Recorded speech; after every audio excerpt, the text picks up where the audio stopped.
afternoon. Art, in its very different forms, has been a powerful tool to convey a certain message for social involvement and political motives from the beginning of a human existence.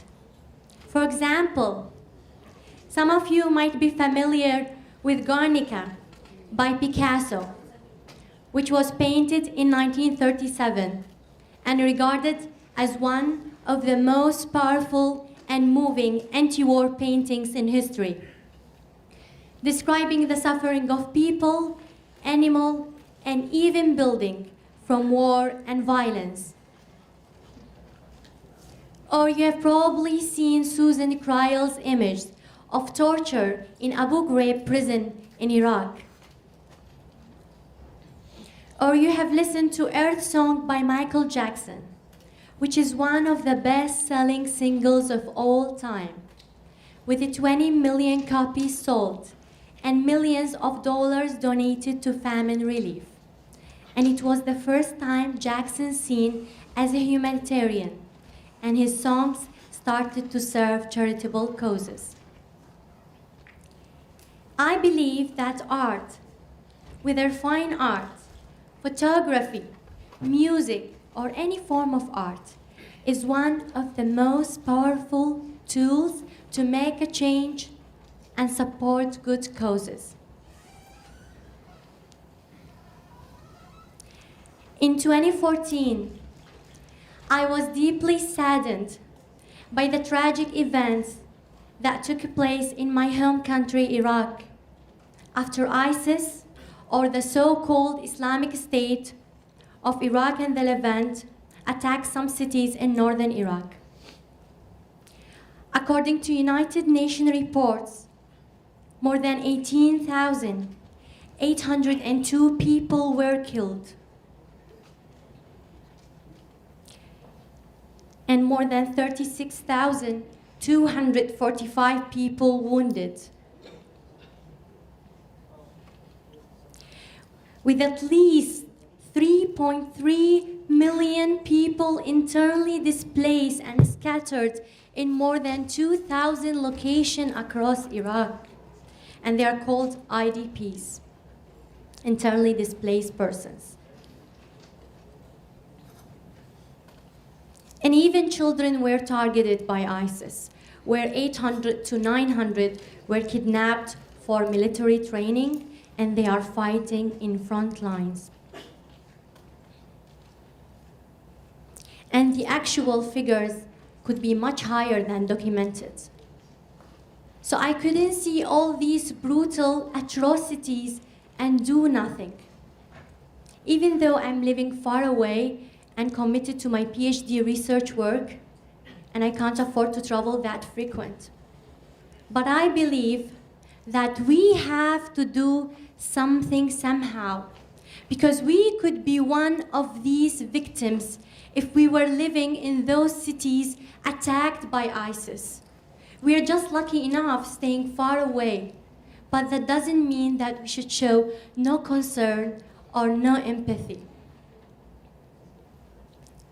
So I started to fight ISIS atrocities on my own ways, using simple means in the beginning, like posting a profile picture of me saying no to ISIS, reporting ISIS accounts and pages on Facebook and Twitter, attending some discussion on extremism, and so on.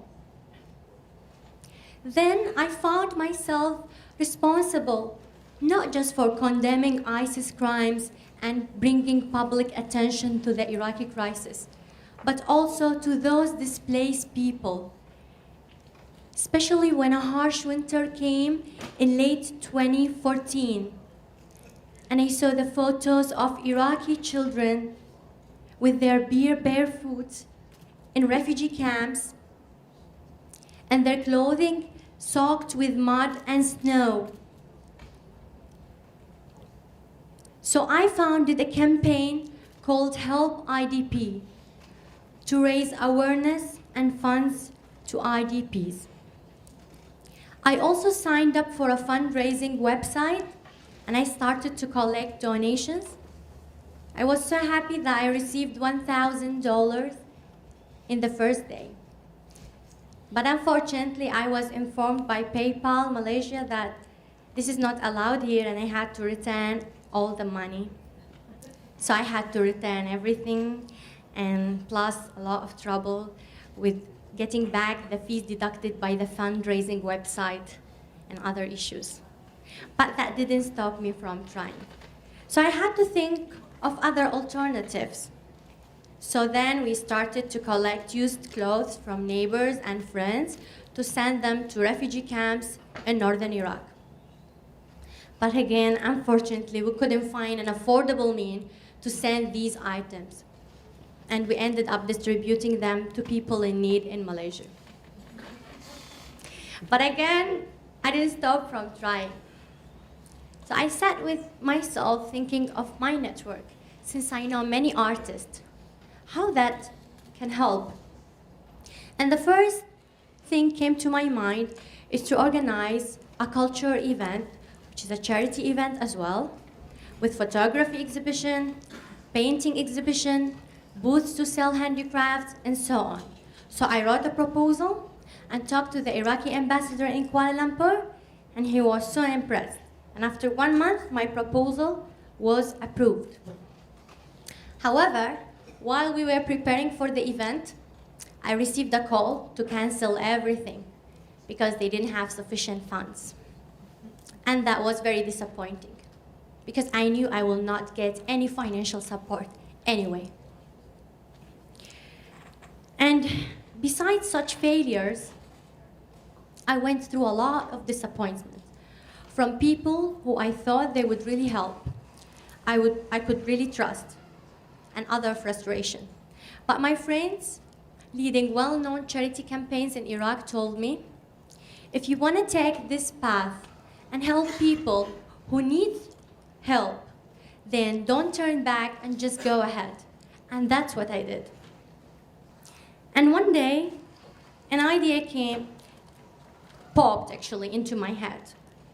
Why don't we make something useful for Iraqi community abroad so they would love to buy, and at the same time we make it charitable? And that was I Love Iraq t-shirts. So I contacted friends of mine, graphic designer and artist, to help me with this, and some were willing to help. Ahmed Al-Hassani, who's a great Iraqi artist working for a famous TV channel and extremely busy, did not hesitate to help me to make 2 beautiful designs in Arabic and English. And also I worked with my friends to make designs for button badges representing landmarks of Iraq to sell together with the t-shirts. And I was delighted that the Iraqi Student Society in IIUM, International Islamic University Malaysia, offered support, where they opened a booth for 1 whole week to sell the t-shirts and badges and collect donations. And let me share with you a very touching incident happened that day during that event. When a Malaysian lady wanted to help, but she didn't have enough cash with her. So she took off her own golden ring and dropped in the donation box. And that was very inspiring for all of us. That gave me more confidence, made me more confident and positive to continue and think about organizing the cultural event that I've previously proposed, but this time utilizing the tools that we already have, which in my case, my network. I knew a kind singer and oud player who could sing and play music for free. We could have a fashion show from Southern Fashion where my mother and I worked on. My beautiful friends could be the model. And in that way, we cooperated with each other, and the event turned successful with more than 120 people, attended by 120 people of Arabs and locals, and we could raise few thousand ringgits for donations. And I'm still in contact with people who send donations from time to time in order to help more than 2,000 people from the Yazidi community. And this is my friend, Dr. Sherzad, where he risked himself with his friends to deliver these donations to Yazidi people in very dangerous location. Let me tell you about the Yazidis. Yazidis are one of Iraq's oldest religious minorities, following an ancient, actually, Mesopotamian religion, with a population of more than 500,000 people, mostly concentrated in northern Iraq. They have been living there for centuries. But for ISIS, Yazidis are considered infidels, or what they call it, kafir. And since ISIS attack in 2014, horrific crimes such as systematic rape, sex slavery, mass murdering, and kidnapping have been committed against the Yazidi people. More than 6,000 were taken as sex slaves, mostly women and children, and mainly from the Yazidi community. Until this moment, at least 3,500 are captive as sex slaves, facing torture, gang rape, few men in one day. I know one lady that she was gang raped by 6 men in less than 2 hours. So gang rape, torture, and all kinds of pain you can imagine, or it's even beyond our imagination.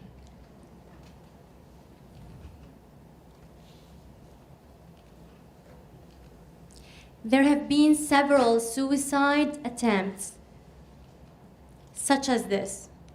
I know it's very painful, but the reality is more painful. Besides physical harm, survivors suffer from all kinds of depression and post-traumatic stress disorder. These unimaginable cruelty and horrific crimes moved me to paint this painting about a captive Yazidi woman. And I was criticized, threatened after posting a picture of the painting on social media. But that didn't scare me, because I believe if we people who have the tools to react or to speak for the voiceless people did not do anything, then who would do that? Who would help? Who would react? And by the way, I sold these paintings in an online auction, and all money raised was sent to the freed Yazidi girls, and that made them happy knowing that many people care for them. And I believe that every human can make a change, can contribute in a way or another. For example, after leaving this hall, you can share the story with your friends, your family members, and so on. And by doing so, you're raising awareness, which is for me more significant than raising money, especially when the foreign media doesn't want you to hear such stories. And I end this talk by Edward Everett Hale quote: "I'm only one, but I am one. I cannot do everything, but I can do something. And because I cannot do everything, I will not refuse to do the something that I can do." Thank you very much.